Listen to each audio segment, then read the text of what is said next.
Вопрос-то на самом деле стоит не о нем, а о нас. Нам не хватало этого драйва, обсуждение поправок в Конституцию стало утихать. Пожалуйста, главными ньюсмейкерами этой недели стали депутаты Думы Терешкова и Карелин. И, конечно, сам президент Владимир Путин. Депутаты выступили с неожиданными, на первый взгляд, предложениями. Одна об обнулении президентских сроков для действующего главы государства, другой о досрочных парламентских выборах. Тут же приехал Путин и все расставил по полочкам. Спасибо. Хорошо. Спасибо большое. С выборами подождем, а вот насчет обнуления подумать можно, если Конституционный суд поддержит, а народ одобрит. В принципе, этот вариант был бы возможен. Можно долго спорить, насколько все это было заранее спланировано, но факт остается фактом. О том же говорят и многие эксперты-политологи, федеральные и региональные. Путин достаточно умело, даже элегантно ушел от статуса хромой утки, дав всем понять, что не стоит делать лишних движений до 2024 года. Россия все еще президентская страна с сильным лидером. Обнуление сроков создается ему коридор возможностей, но оно не означает, что он автоматически идет на выборы. Так ведь? То есть он ставит свое право решать, в зависимости от ситуации в стране. Путин умело, кстати говоря, очень умело запустил эту дискуссию.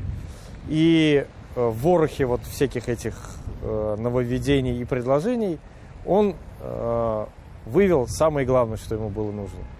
Он фактически вывел институт президентства на недосягаемый уровень. Создана возможность выдвижения Путина еще на один срок, ну точнее возможность возможности, да, потому что нет еще общенародного голосования, еще нет решения Конституционного суда. Путин сделал самое главное, на мой взгляд. Он убрал из повестки эффект так называемой хромой утки. То есть ни у кого сейчас уже не должно быть никаких там судорожных движений, разбродов, шатаний.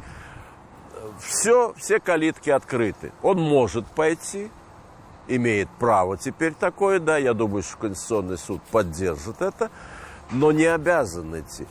Вместе с поправкой об обнулении президентских сроков депутаты Думы поддержали и в целом пакет поправок в Конституцию. За проголосовали 383 депутата, против не выступил никто. 43 депутата, в основном коммунисты, воздержались. Далее по процедуре документ должны обсудить и одобрить в Совете Федерации и в региональных парламентах. В Татарстане депутаты хоть и отметили отдельные спорные моменты, Mesela 2. bölüknün 67. maddesi anda bula yazılgan. Россия Федерациясы территориясында федераль законга ярашлы рәвештә федераль территорияләр булдырылырга мөмкин. Миңа бу аңлашылмый. Россия Федерациясының бөтен территориясе федераль территория түгелмени. В целом высказались за то, чтобы пакет поправок поддержать. Политические и социально-экономические последствия ответа нет, гораздо более негативны и для Республики Татарстан, и для всей страны. Я считаю, что обновленная Конституция сплотит народы России. Обеспечение экономического роста, который становится обязанностью государства, забота о благосостоянии людей, забота о детстве, о материнстве, о семьях, об отцовстве и обо всем остальном. И получается, что здесь важно не просто принять эти изменения, их очень важно реализовать на практике. Свою позицию выразили и коммунисты. Лидер фракции КПРФ в Госсовете Хафиз Миргалимов часть поправок одобрил. По душе пришлись предложения закрепить некоторые социальные нормы в основном законе. Индексацию пенсий и так далее. Есть и замечания. Не понравилось, с какой скоростью принимаются изменения в Конституцию. Как будто спецоперация, быстренько, комиссия, быстренько. Даже те, которые создали комиссии, не могли даже Конституцию читать. По обнулению сроков для действующего президента у КПРФ также своя позиция. Вот посмотрите, весна, лето, осень и зима. Закономерный процесс. Поэтому не бывает так. А потом, если обнулить, давайте обнулим. Простим долги некоторым нашим пенсионерам, бизнесменам. Мы же долги... Ну тогда на выборах надо побеждать Путина. Понимаете, мы уже знаем, что такое у нас выборы в России. Вот.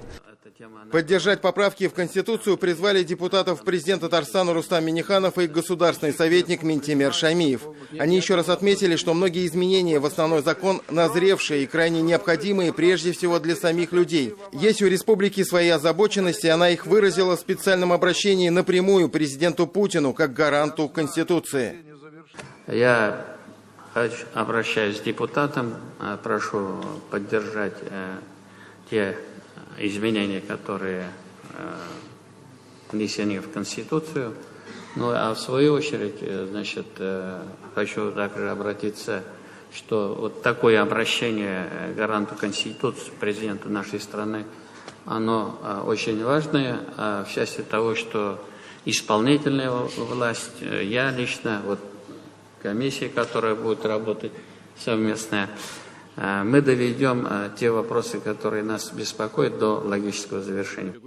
Всего предлагается внести около 200 поправок в Конституцию. Это достаточно много, но большое достижение, что удалось уберечь основной закон от многих радикальных и популистских предложений. В общей сложности корректировке подлежит 41 статья с 3 по 8 главы. Также Конституция дополняется 5 новыми статьями. Каждый человек высказывал свое мнение. И было действительно такое впечатление, что мы никогда столько поправок просто не внести в Конституцию. Казалось, каждая строка, каждая статья.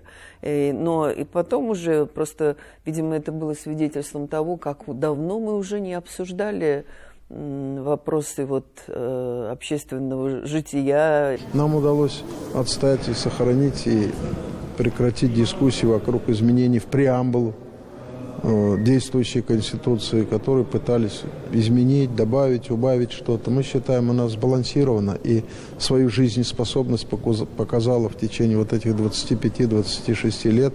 Обращаемся к Владимиру Владимировичу с тем, чтобы принятые и действующие нормы Федеральной Конституции, они находились под его контролем, под его оком, чтобы ни один народ не забыл свой родной язык отца и матери.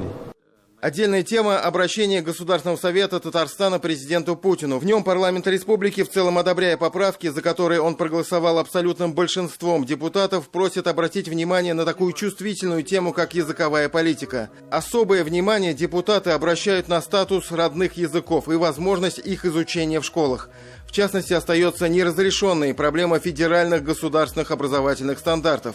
Как написано в обращении, до сих пор не приняты анонсированные новые федеральные государственные образовательные стандарты общего образования. В имеющихся проектах указанных стандартов положения, касающихся родных языков, остаются весьма размытыми. Кстати, на встрече с участниками рабочей группы по подготовке поправок в Конституцию президент Владимир Путин твердо заявил о приверженности политики сохранения языкового многообразия в многонациональной стране России. Кстати, это положение закреплено и в Конституции. Чрезвычайно важная вещь — языковое многообразие для России, для многоконфессиональной и многонациональной страны. Я много раз говорил об этом, много раз говорил о том, что наша сила в том, что мы такие разные. Потому что сложение положительных качеств каждого народа, населяющего Россию, оно дает исключительный мультипликативный эффект и укрепляет нашу страну. И именно поэтому, так из этого исхожу, Михаил Борисович Петровский и сформулировал то, чего раньше в Конституции не было, и что чрезвычайно важно для такой страны, как наша. Я хочу это прочитать. Государство гарантирует сохранение этнокультурного и языкового многообразия. Чтобы основной закон работал на благо всех жителей многонациональной и многоконфессиональной России, нужно не просто посылать отдельные сигналы в федеральный центр, нужно работать с ним системно и постоянно. Для этого в Татарстане по предложению президента Рустама Минниханова и будет создана специальная комиссия, которую возглавит опытный и авторитетный депутат и руководитель Марат Ахметов. Это сын отца и матери учителей. Это такой выбор. И, конечно, такая ответственность. И человек, который не умеет плохо работать. Самое главное, чтобы работа была компетентная. Мы должны заранее знать, что нас ожидает. То есть мы должны на опережение работать. и работать с федеральным центром, чтобы он прислушивался? Обязательно. Но для того, чтобы работать, нужно иметь диалог с ними. А для того, чтобы иметь диалог, нужен фундамент, понимаете? То есть кто-то должен разговаривать. Мы должны разрабатывать свои документы. Если человек расположен к тому, чтобы немножко услышать и других, и понять, что там ничего лишнего люди не хотят в рамках конституционных прав и провозглашенных в России законов, то все становится на свои места. Нам с вами, несмотря ни на что, многое удалось сделать для укрепления страны. Уверен, мы вместе сделаем еще очень много хорошего. Во всяком случае, до 2024 года. А там видно будет. Тимур Бекмурзин, Андрей Мохов и Андрей Кузьмин. 7 дней.